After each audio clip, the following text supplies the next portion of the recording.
Actually, I will mention, I said this to the lads before you started. I looked through your career. Yep. 6 fights, all right? Yep, 6 fights, yeah. 5 wins. 5 wins, One lost my your debut, first yep. fight, yeah.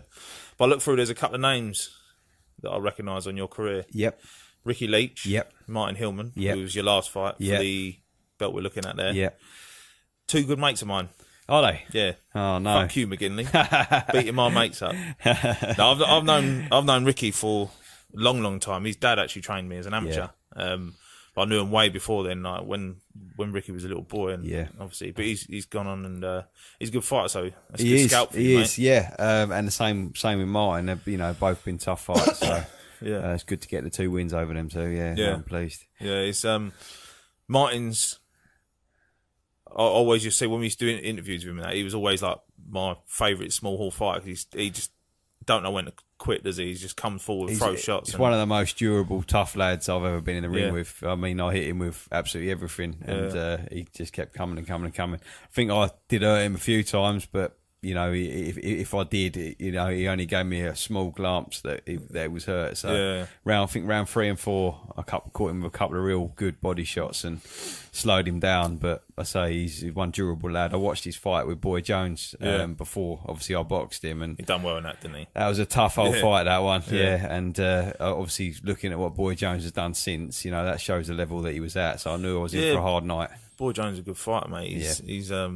He's one that I think he's still a little bit under the radar, and I mean I don't know how he's been getting on since, but I knew going into that fight that Martin was well up against it. I think he boxed Craig Poxton, a lad from that I know through the Norwich gym we use, and lost that, and I think he might have lost his deal with the Warren Promotions, and but he looks like he's back on track now. He's picked up like a good few wins since then. So I can't. Yeah, I mean.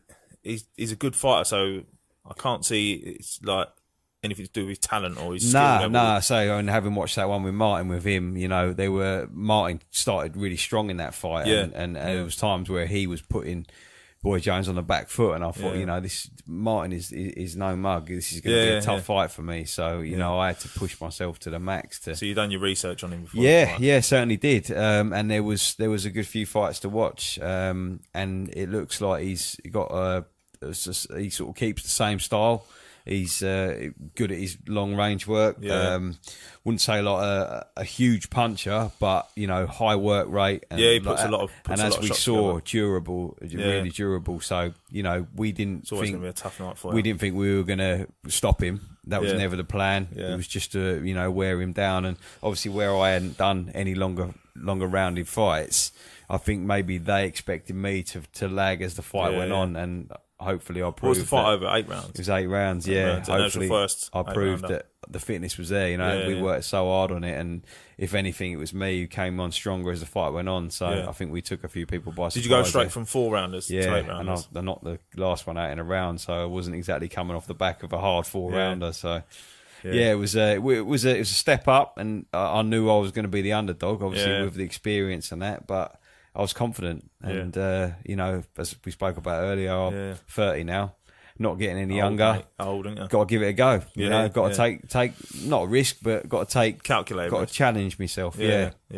You've got to take opportunities. Exactly. Yeah. They can be perceived as risks by some people. When Joe said about would I be willing to box Martin for this? I said, yeah, definitely, 100%. Let's do it. So you're looking to just push on as the show was aptly called Make or Break, with the idea that the winner of this got to move on and have a shot at the Southern area.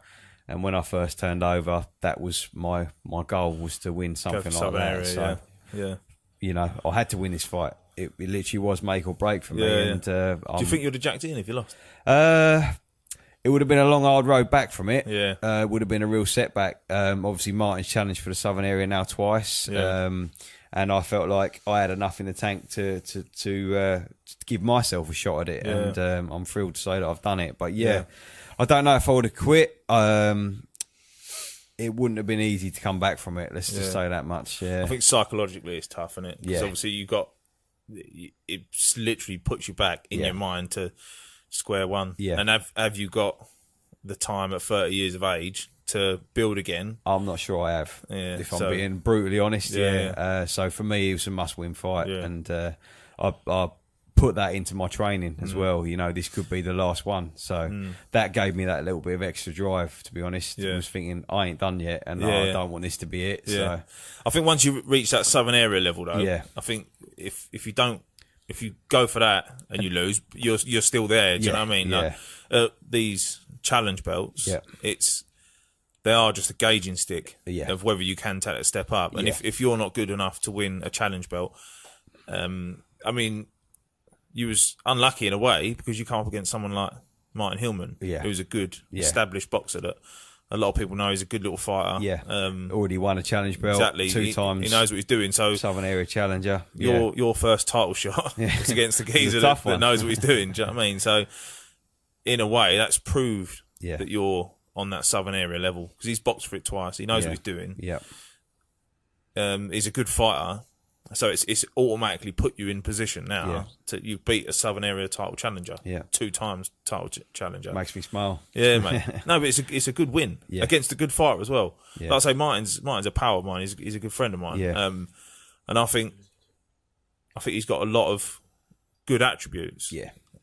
And he's always going to be a tough fight for anyone he comes up against. Yeah, he certainly has. And, you know, I actually spoke to Martin after the weigh-in. We done all the stare off and the stand off and that. But at the same time, we're managed by the same guy. And I said to him, look, I said off camera, I said, I've got nothing but respect for what you've done in your boxing career. You know, you've never took the easy route, you know, and I like to think people will say that about me.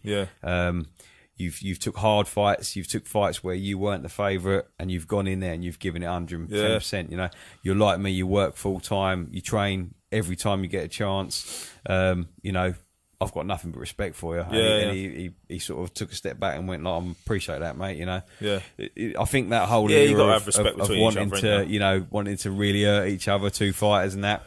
It's not really there now. You know, a lot of the more the gentlemanly side of boxing is coming out. You know. I can't pretend I hate a guy who works full time, gets up at 5 a.m, same as I do, goes out running. You know, I've got nothing but respect for someone like that. Yeah, exactly. I'd rather like have a disagreement with someone who sits and eats McDonald's all day and does nothing with their life. You know, that's who I dislike. You'd definitely win that fight. But he's like you've got to have respect for each other. And listen, build up to fights. You can say what you've got to say, as long as you don't go too personal. I don't think you're overstepping the mark in anything you say, as long as you don't go too personal, talk about family and stuff like that. But ultimately, when that final bell goes, even if there is a genuine dislike for each other, you've got to show each other respect. Absolutely, that's what the game's all about. And we had a little chat afterwards, and you know, Martin obviously was frustrated, you know, not getting the nod, and spoke about rematches and things like that. And you know, I've got nothing but respect for the guy. I think he'll come again. He'll go again, and he'll rebuild. I think he's a couple of years younger than me, 26, 27. And I think, you know, he looks so young and all that. He does. I thought he was younger than that, to be fair. I would have said younger, and I'd done my research before we started because, but I think, you know, the show was called Make or Break, but at the same time, he's proved he can mix it at Southern Area level. You know, he's done the rounds. I think his fight with Jamie went the full 10 and we got stopped right at the end. Head clash. I wish him all the best.